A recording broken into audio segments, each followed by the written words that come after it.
Les professionnels de CREI, c'est parmi les grandes personnes de la société qui nous accompagnent dans notre vie de le début jusqu'à la fin. Mesdames et messieurs, pour le tout premier numéro du nouveau magazine, au regard de, nous avons un grand plaisir, un grand honneur de recevoir ici, à la Sainte de l'école ou du complexe scolaire Maïndombe, se situe dans la commune de Matete, une grande école qui a donné le premier pas à beaucoup de scientifiques, à beaucoup de grandes personnes de la commune de Matete d'ailleurs.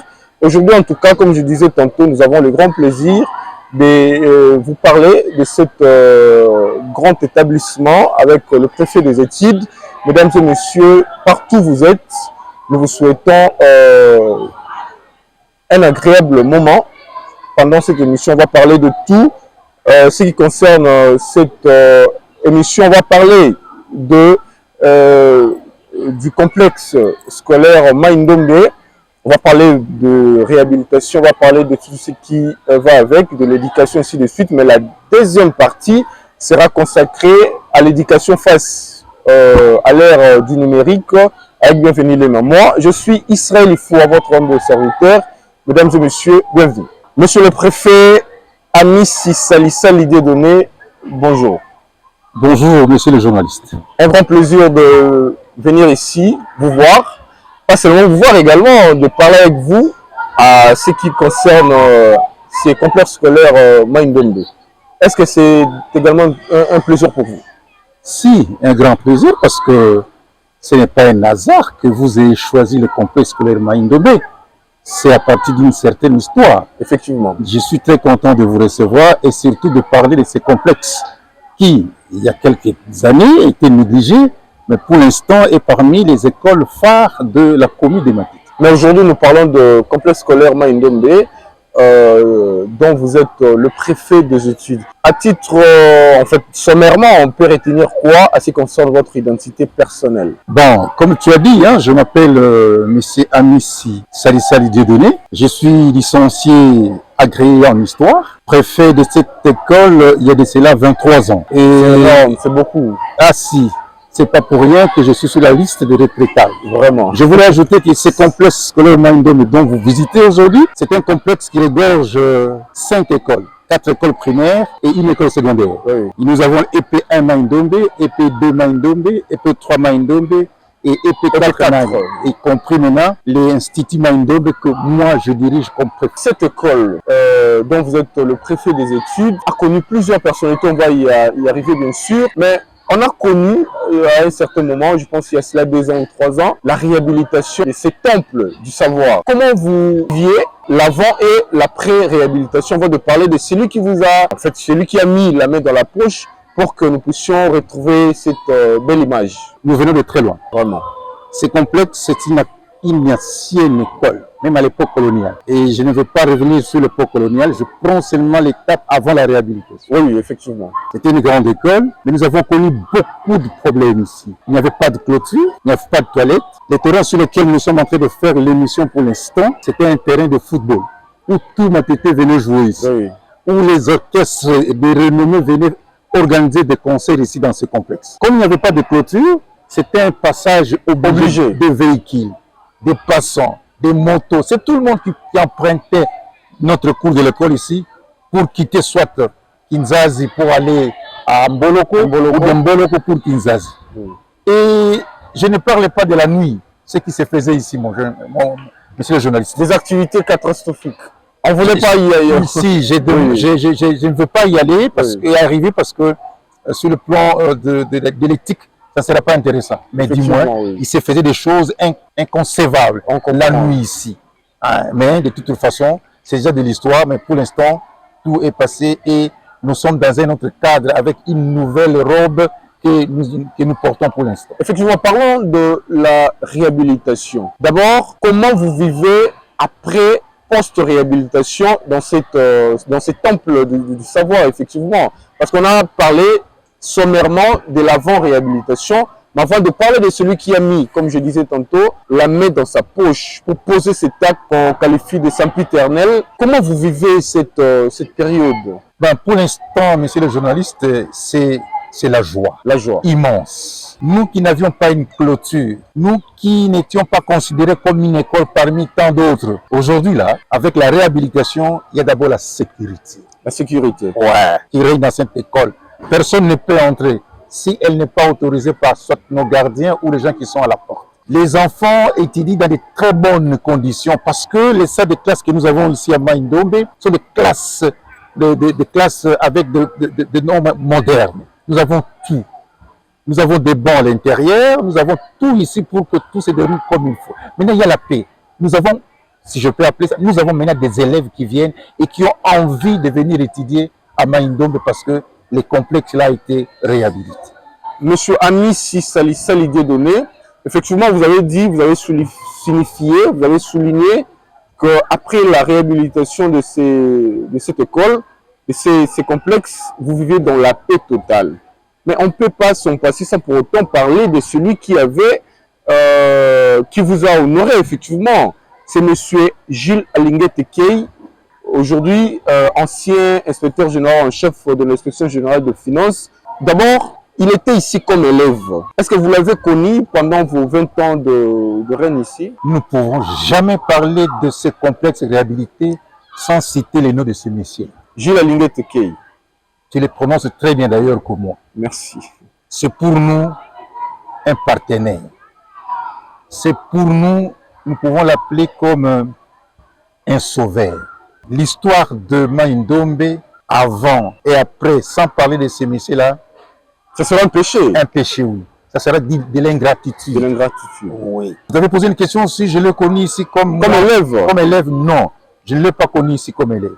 Il a été élève ici avant que moi je ne vienne. Ça fait très longtemps. Il a fait son école primaire dans cette école. La preuve en est qu'il y a certains enseignants qui l'ont donné cours, qui sont encore ici à l'école primaire. Quand moi je suis arrivé ici, il y a de cela 23 ans, il n'était plus élève dans cette école.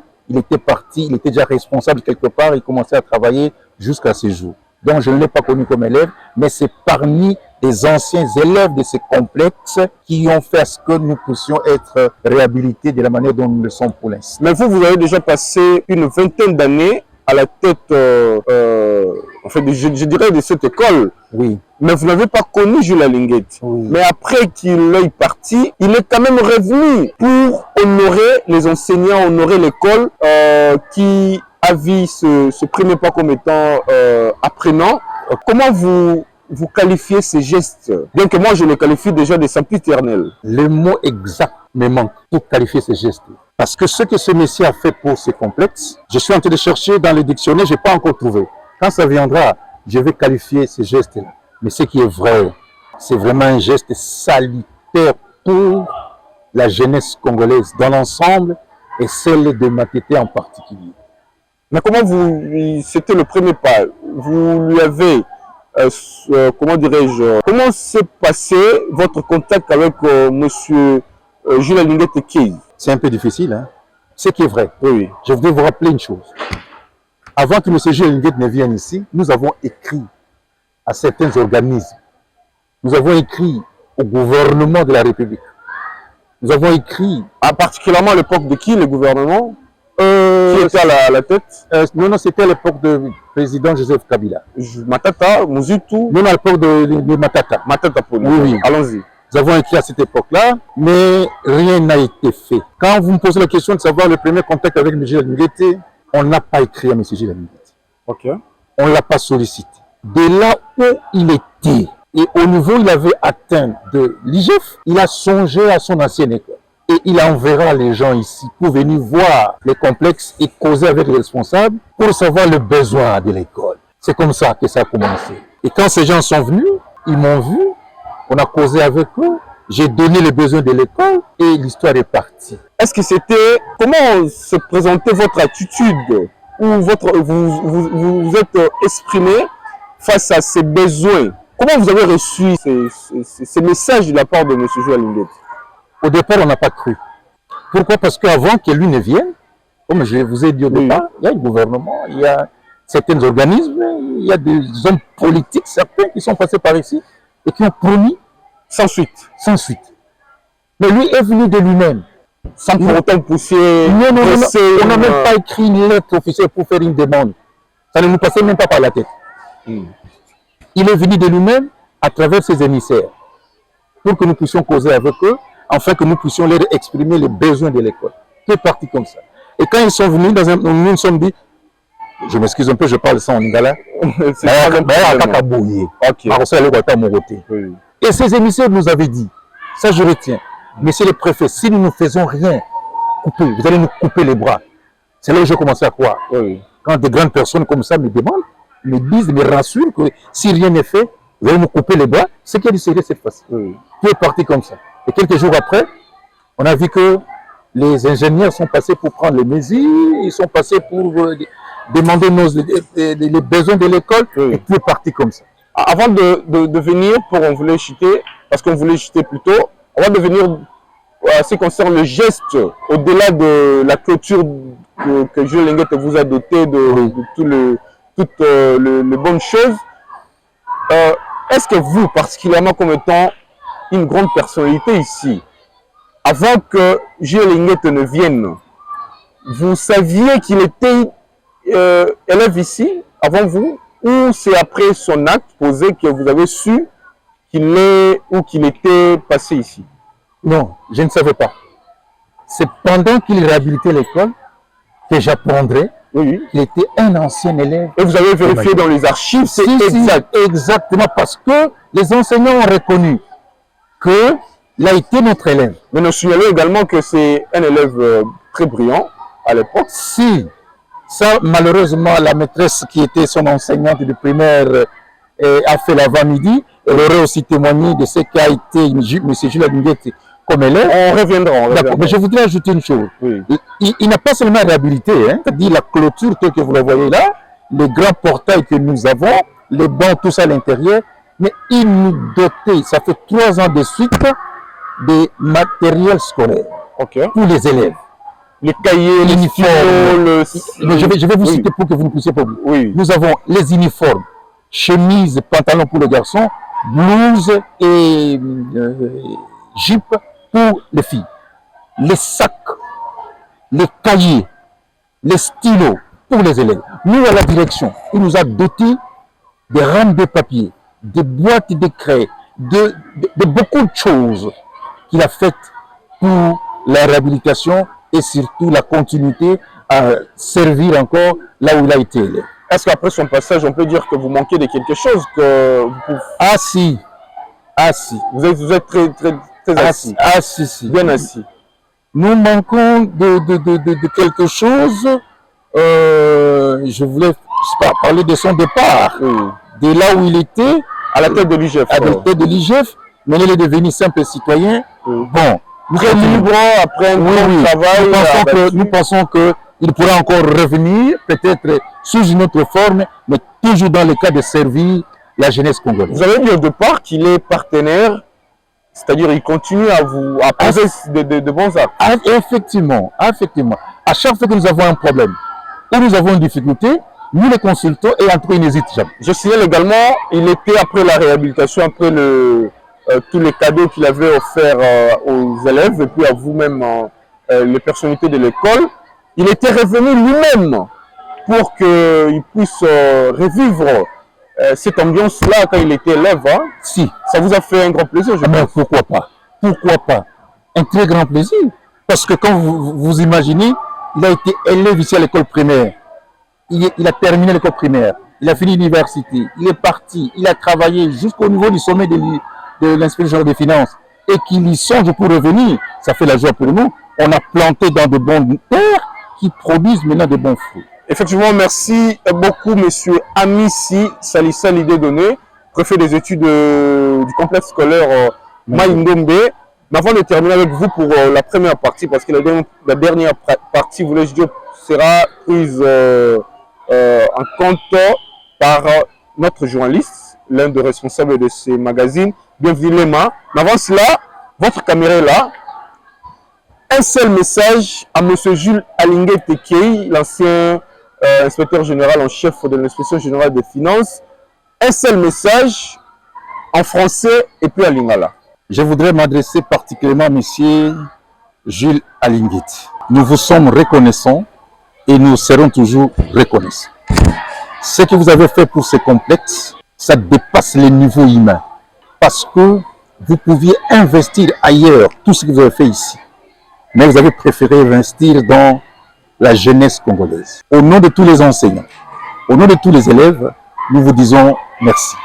Les dieux que nous prions chaque jour, nous demandons qu'ils vous gardent, qu'ils vous protègent, afin que dans les jours qu'ils viennent, vous fassiez encore mieux, si même pas ici dans ce complexe, mais que vous fassiez encore mieux dans la République démocratique du Congo. Papa Jules, na kokite kosilisa maloba na ngai na mokolo na lelo sans que na tombola nzambe osenge mpe na ye te abatela yo abomba yo maimanso oyo osali mpo na ekole oyo okokaki kosala mpo na libota na yo ya nzoto mais opréféré osala yango mpo na communauté mpo na jeunesse congolaise. Nzambe oyo tobondelaka mikolo nyonso abatela yo abomba yo baposa na yo ngai nayebi te nzambe nde akokisa yango. Merci. Mesdames et messieurs, merci beaucoup pour avoir suivi avec une attention très particulière la première partie de notre premier numéro du magazine Au regard de Monsieur Amissi Salissa Dieudonné. Vous êtes le préfet des études du complexe scolaire Maïndombe. Merci de nous avoir reçus pour la première partie. Et mesdames et messieurs, directement, la deuxième partie, ou la seconde partie, voulais-je dire, sera prise en charge par le célébrissime Bienvenue Léman. Merci.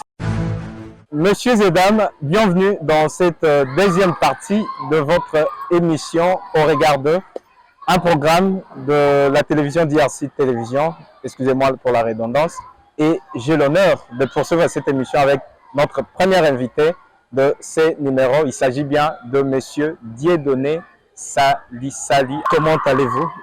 Oui, Dieu fait grâce, ça va très bien. Et vous, ça va? Oui, ça va très bien. Alors, vous êtes préfet des études au complexe scolaire Maïndombe. Est-ce que vous pourriez d'abord nous dire comment se présente aujourd'hui la santé de votre établissement? Bon, elle est florissante, hein. Ça va. Quels que soient les petits problèmes de gauche à droite, mais sinon ça va très bien. Sur le plan administratif, tout est OK? Oui, tout est OK parce que nous avons les enseignants qui sont là, les personnes administratives et là, de ces côtés-là, il n'y a pas de problème. Voilà, eh bien c'est avec lui que nous allons aborder une thématique si intéressante. Il s'agit bien de l'éducation à l'ère du numérique. C'est-à-dire que nous allons parler de l'éducation d'avant et de l'éducation d'après l'avènement de nouvelles technologies. Monsieur Dieudonné, aujourd'hui, lorsqu'on parle de l'éducation, qu'est-ce qu'on peut retenir de ces concepts d'éducation? Bon, l'éducation, dans l'ensemble, c'est la transmission des connaissances d'une génération à une autre. C'est ça en bref, l'éducation. Pour les autres qui vont s'en suivre, ce sont des termes qui viennent soutenir l'éducation dans une école, dans une famille, ainsi de suite. Alors aujourd'hui, lorsqu'on associe au concept d'éducation les concepts numériques, comment pourriez-vous d'abord expliquer l'éducation à l'ère du numérique? Parce qu'aujourd'hui, nous voyons avec l'avènement des nouvelles technologies, l'Internet, il y en a de ceux-là qui se disent que non, c'est profitable pour eux, en particulier les animateurs du secteur de l'éducation, entre autres les élèves et les enseignants. Et vous, particulièrement en tant que préfet, lorsqu'on parle de l'éducation à l'ère du numérique, qu'est-ce que vous entendez par là? Bon, c'est la technologie moderne. À l'ère du numérique, c'est-à-dire nous quittons d'une étape à une autre. L'ancienne époque, on s'est limité effectivement, un enseignant, la craie, les cahiers, ça de classe, les enfants, il donne, il communique, il donne, il communique, il transmet aux élèves. Maintenant, à l'ère du numérique, nous avons la technologie qui a évolué. Nous avons les instruments qui interviennent en dehors de l'enseignant. C'est quoi comme instrument? Nous avons les appareils de communication, nous avons la technologie moderne, nous avons l'Internet, nous avons les Facebook, nous avons un peu tout en ce qui concerne les numériques. Donc maintenant, ce n'est plus l'affaire de l'enseignant seul avec les enfants, mais plusieurs éléments interviennent maintenant pour la réussite, pour la bonne marche de cette éducation. Mais lorsqu'on essaie un peu de faire une différence entre l'éducation d'avant l'avènement de la nouvelle technologie et celle d'aujourd'hui, lesquelles préférez-vous? Plutôt laquelle préférez-vous quand on parle de l'éducation? Bon, je préfère l'actuel, hein, parce que c'est à la page, c'est à la mode. Et le monde est devenu comme, c'est sur la paume de main. Et ce n'est plus quelque chose enfermé comme ça, mais nous sommes ouverts à travers le monde. Les recherches qu'on faisait avant, la documentation, hein, les déplacements que nous faisions dans des bibliothèques, dans des, je sais pas, des universités, on le fait sur place à partir de l'Internet. Et ça nous facilite la tâche par rapport à l'ancienne époque. Et ceux qui disent que l'Internet c'est un bon maître et à la fois aussi un mauvais. Parce qu'aujourd'hui, à partir de l'Internet, vous venez de le souligner que ça aide, ça facilite les recherches, parce qu'aujourd'hui, l'étudiant ou soit l'élève est au centre de sa propre formation. Mais pour certaines personnes qui en font un mauvais usage, est-ce que pour eux aussi, ils peuvent dire que c'est profitable pour eux? Non. Avec l'avènement de nouvelles technologies? Non, c'est pas profitable. Et dans quelle mesure c'est pas profitable? Parce qu'ils vont au-delà de ce qu'ils doivent faire. Mais au départ, ils font des recherches, comme tout autre élève, comme ils tout font autre des recherches. professeur. Ils en profitent dans ces recherches-là de découvrir d'autres choses qui peut-être n'ont pas de rapport avec l'éducation. C'est ça le danger. C'est bon quand vous le faites dans le cadre d'une recherche, quand vous le faites dans le cadre d'une documentation, quand vous le faites dans le cadre de chercher peut-être de nouvelles méthodes, oui.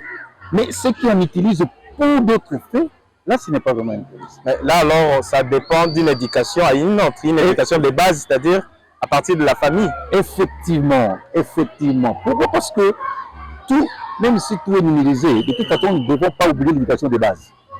C'est la famille qui doit, c'est à partir de la famille d'abord. Montrer aux enfants l'importance et les inconvénients du numérique.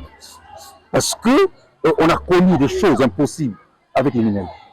Mais s'il y a une éducation, une formation de base qui est déjà là-bas, qui est soudée, je pense que quand le numérique vient comme ça va très bien se passer. Disons comme nous sommes au complexe scolaire Maïndombe, est-ce qu'ici c'est autorisé que les élèves viennent avec des téléphones dans le cadre des recherches, pour les TP, les travaux pratiques? Est-ce que c'est autorisé, vous, en tant que chef d'établissement? Disons oui, c'est autorisé, mais avec l'accord de l'enseignant qui est dans la salle de classe.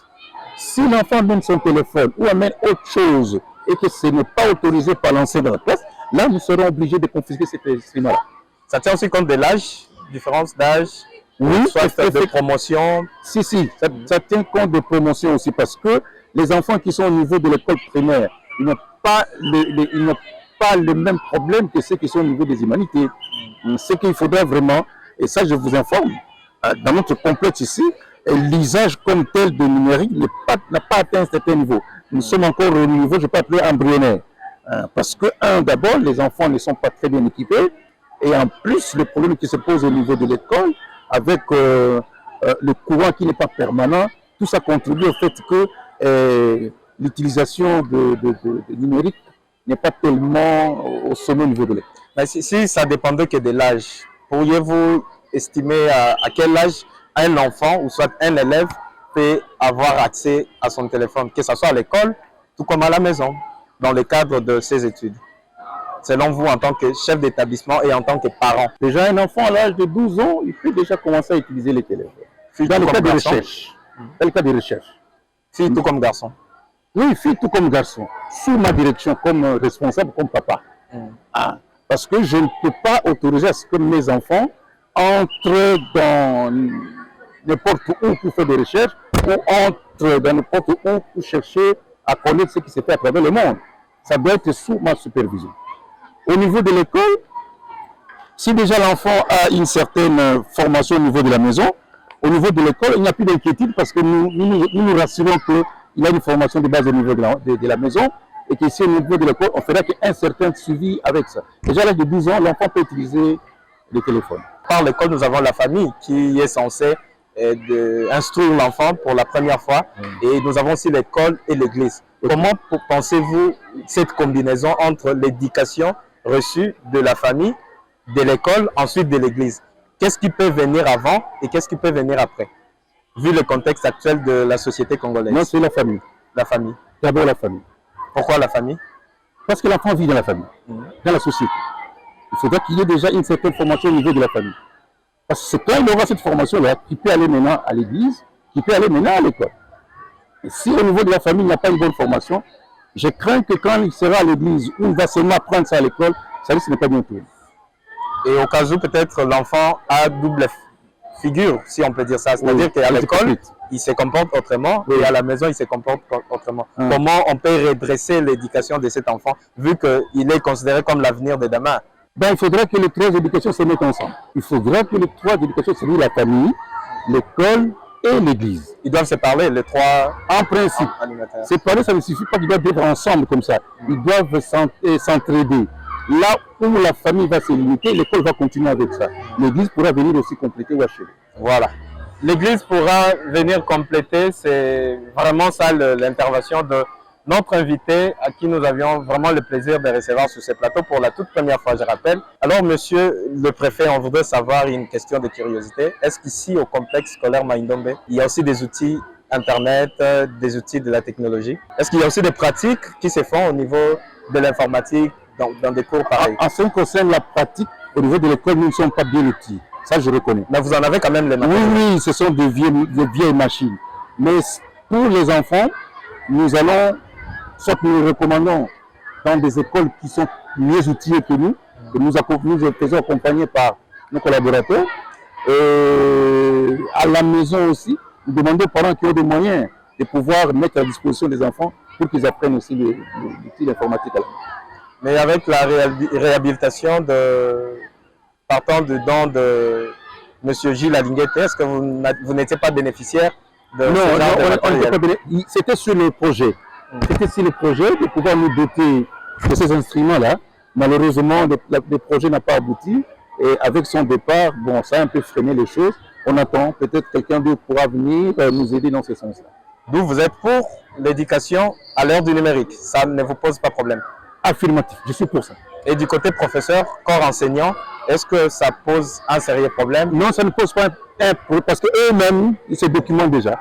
Eux-mêmes, ils vont dans des salles de formation, où ils suivent la formation, où ils apprennent l'informatique et ainsi de suite. Mais il y en a aussi des ceux qui font du copier-coller. Vous les sanctionnez, vous en tant que chef disons oui, ça, sanctionner c'est trop dit, mais nous, dans nos réunions pédagogiques, nous les rappelons quand même de ne pas faire les copies-coller. Voilà, nous sommes arrivés pratiquement à la fin de cette émission. C'est la première, mais ce n'est pas la dernière. Alors nous sommes arrivés pratiquement à la fin de cette émission. Nous vous remercions déjà pour votre attention soutenue. Mais avant de nous quitter, nous allons accorder la dernière parole à notre invité qui va certainement vous dire par rapport à la thématique d'aujourd'hui. Monsieur le directeur, plutôt monsieur le préfet, excusez-moi, si vous aviez un dernier mot à dire à l'endroit des élèves, vos élèves en particulier, du corps enseignant et pourquoi pas de parents d'une manière générale sur l'ensemble du territoire national congolais. Le seul conseil que je donne, c'est nous sommes à l'ère numérique. Nous ne devons pas rester des analphabètes. Nous devons nous adapter à l'aide numérique, mais en faisant attention aux conséquences négatives de cette formation-là du numérique. Aux parents qui ne laissent pas, qui n'abandonnent pas leurs enfants à l'outil informatique, doivent avoir la même mise. Au gouvernement congolais de pouvoir doter toutes les écoles, si c'est possible, de ces instruments-là, pour que chaque école soit en mesure de bien organiser ces différentes activités au niveau de l'école. À mes enseignants, je demande vraiment que vous puissiez suivre des formations numériques. Il y a des centres qui sont ouverts par-ci, par-là. Faites-vous enregistrer là-bas, suivez une formation. Je pense que ça pourra vous servir dans les jours qui viennent parce que avoir l'évolution technique, avoir comment le numérique est en train d'évoluer, celui qui n'aura pas manipulé le numérique, il sera vraiment un alphabet et il sera hors de la société. Merci beaucoup. Monsieur Dieudonné Amissi, nous vous remercions de nous avoir accueillis aujourd'hui chez vous, dans votre bureau et dans votre établissement. Et à toutes les personnes qui nous ont suivis depuis le début de la première partie jusqu'à la seconde partie de cette émission, nous vous remercions. Pourquoi ne pas remercier mon confrère qui m'a précédé, Israël Ifoua, Et de l'autre côté de la caméra, Andric Campassi qui a assuré les très bonnes images que vous voyez sur vos écrans. Alors quant à moi, je vous dis au prochain numéro et prenez bien soin de vous.